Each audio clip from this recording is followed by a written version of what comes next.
আসসালামু আলাইকুম ওয়া রাহমাতুল্লাহি ওয়া বারাকাতুহু। সম্মানিত প্রিয় দর্শক শ্রোতা, ভাই ও বন্ধুরা, দেশে প্রবাসে যে যেখান থেকে আমার সাথে যুক্ত আছেন সবাইকে আমি আন্তরিক মোবারকবাদ জানাচ্ছি। আজকে এই গুরুত্বপূর্ণ আপনাদের এই অল্প সময়ের মধ্যে, যেহেতু আপনি ভিডিওটা প্লে করেছেন, এই সময়টা অত্যন্ত গুরুত্বপূর্ণ। আপনি অন্যান্য ভিডিও থেকে এটাকে প্রাধান্য দিয়েছেন, সুতরাং এটা নিঃসন্দেহে গুরুত্বপূর্ণ।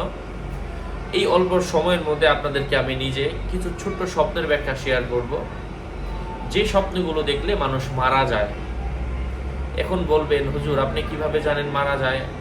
আল্লাহ ছাড়া, লা ইয়ালামুল গায়বা ইল্লাল্লাহ, আল্লাহ পাক ছাড়া অন্য কেউ অদৃশ্যের ব্যাপারে, গায়েবের ব্যাপারে জানেন না। আল্লাহ ছাড়া কেউ অদৃশ্য জানেন না।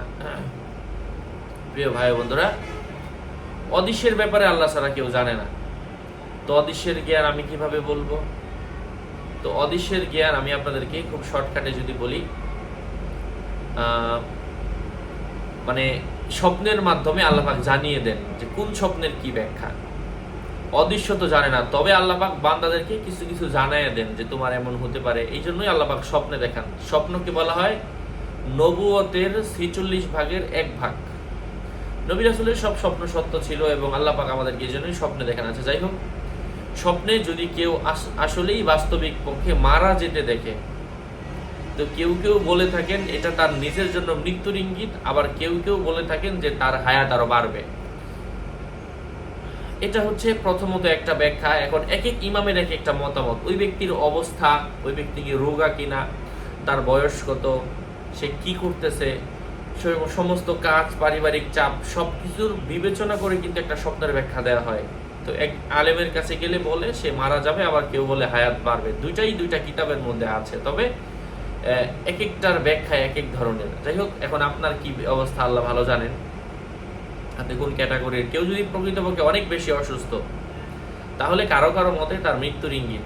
কেউ কেউ যদি দেখে স্বপ্নে সে কোনো খাবার পাচ্ছে না, সে কোনো পানি পাচ্ছে না, পুরা দুনিয়া ঘুরেও মানে সে নিজে খাবার পানির কোনো ব্যবস্থা করতে পারতেছে না, তাহলে তার নিজের মৃত্যুর ইঙ্গিত। অথবা সে এমন কোনো চাপে পড়েছে, মানুষের চাপে, অথবা এমন কোনো জায়গায় গিয়েছে যেখানে গিয়ে সে আর তার শরীর লড়াতে পারছে না, খুব চাপের মধ্যে পড়েছে, তারপরেও কারো কারোর মধ্যে তার মৃত্যুর ইঙ্গিত।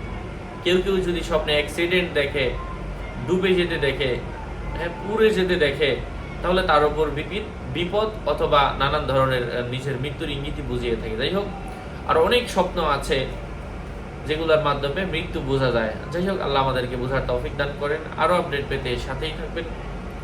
এই জন্য বললাম যে আসলে শুধু শুধু একটা ব্যাখ্যা শুনেই বলা যাবে না যে আমার মৃত্যু, বলে শুনেই বলা যাবে না আমি বাঁচবো। এটা আল্লাহ পাক এক একজনের ক্ষেত্রে এক একটা তাগিদ দেন। এই জন্য আপনার ব্যাখ্যাটা জানার জন্য আপনি আপনার নিকটস্থ কোনো হুজুরের সাথে কথা বলেন যে স্বপ্নের বিষয়ে জানেন। আর যাদের স্বপ্নের ব্যাখ্যার কিতাব প্রয়োজন, আমার সাথে কথা বলে নিয়ে নেবেন, অথবা বিভিন্ন আমল দোয়া রুকাইয়া 0190818336 যা বললেন। স্বপ্নের ব্যাখ্যার বইয়ে কি কি আছে, আমার ভিডিওতে যা যা দেখতে পাচ্ছেন সব আছে। অথবা এমন আরো অনেক গুরুত্বপূর্ণ বিষয় যেগুলা সবকিছু তো আর বলা হয় না, অথবা বলার সম্ভাবনা ওই বইয়ের মধ্যে আছে। যাদের প্রয়োজন নিয়ে নেবেন। আসসালামু আলাইকুম ওয়া রাহমাতুল্লাহি ওয়া বারাকাতুহু।